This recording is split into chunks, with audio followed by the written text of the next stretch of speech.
ఈ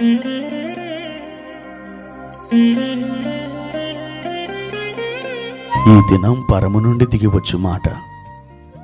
ఇది నీ జీవితానికి వెలుగుల బాట. నీ ఒడిలో ఉంచబడిన దీవెనల మూట, అద్భుతాల ఆనంద ఊట. జూలై 28.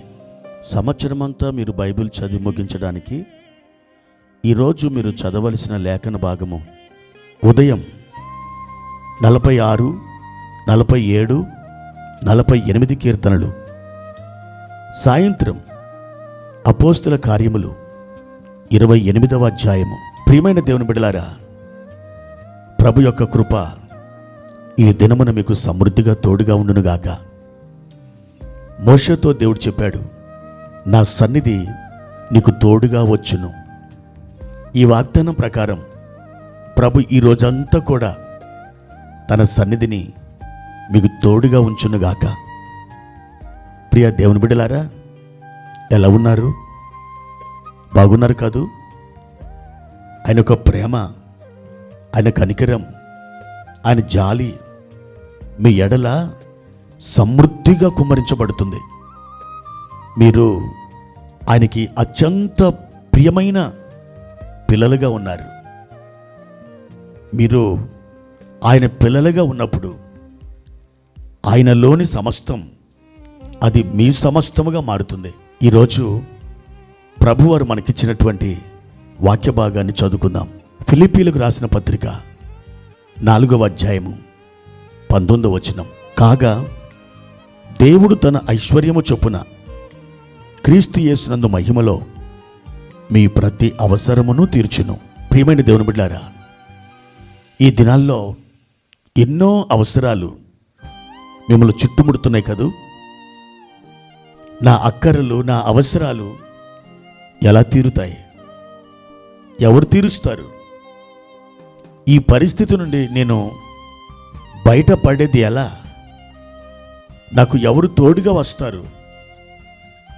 నేను ఈ పరిస్థితుల మార్గం గుండా వెళుతున్నప్పుడు నాకు మనశ్శాంతి లేదు.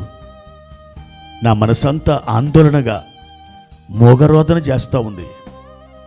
అయ్యో దేవా, నాకు ఎవరు లేరు, నాకు నువ్వు సహాయం చేయవా, నువ్వు ఒక్కడివే నాకు దిక్కు అని లోపల మీ ఆత్మ ఏడుస్తుంది కదూ. ప్రియ దేవుని బిడ్డ, ఈరోజు దేవుడు మీకు వాగ్దానం చేస్తున్నాడు.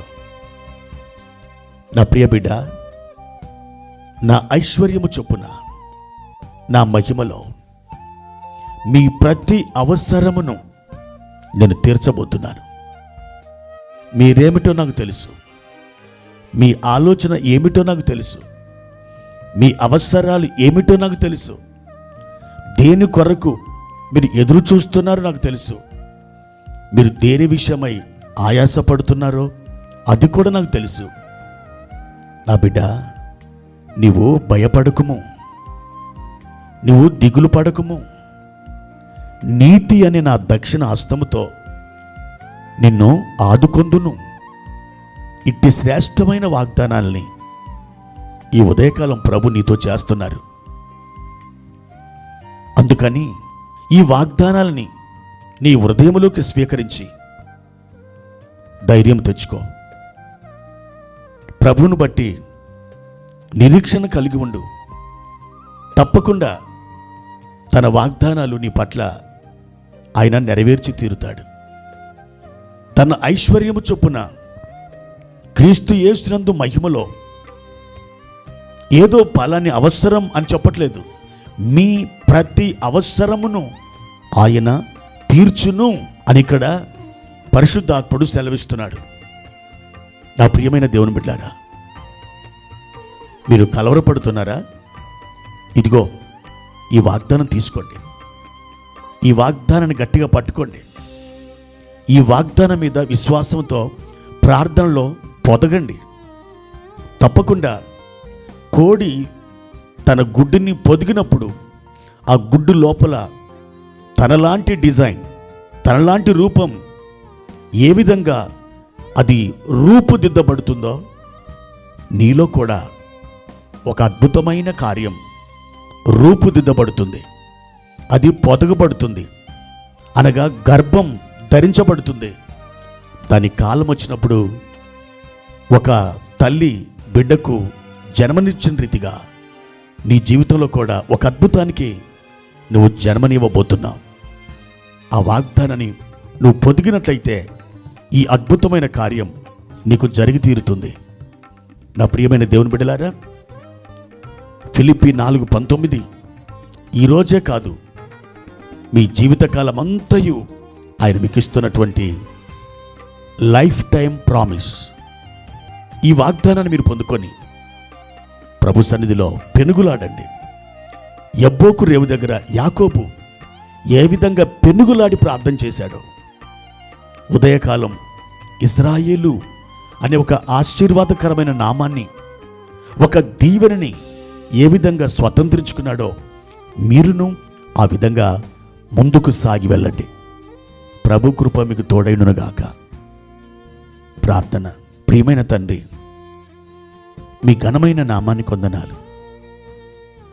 ఈ ఉదయకాల సమయంలో మీరు మమ్మల్ని ఎంతగానో ప్రేమిస్తున్నారు. మా అవసరాలు తీర్చడానికి మా తండ్రి ఫిలిప్పీ పత్రిక 4వ అధ్యాయము 19వ వచనాన్ని మీరు అనుగ్రహిస్తున్నారు. మీ మహిమలో మా ప్రతి అవసరం తీర్చబడుతుందని మేము నమ్ముచున్నాం. మా తండ్రి, ఈ వాగ్దాన బలము చేత ప్రభు మేము ధైర్యం తెచ్చుకొని నిరీక్షణ సహితమైనటువంటి కృపలో మేము నిలబడినట్లుగా సహాయము దయచేయమని యేసు నామములో ఈ ప్రార్థన అడిగి వేడుకుంటున్నాము తండ్రి. ఆమెన్.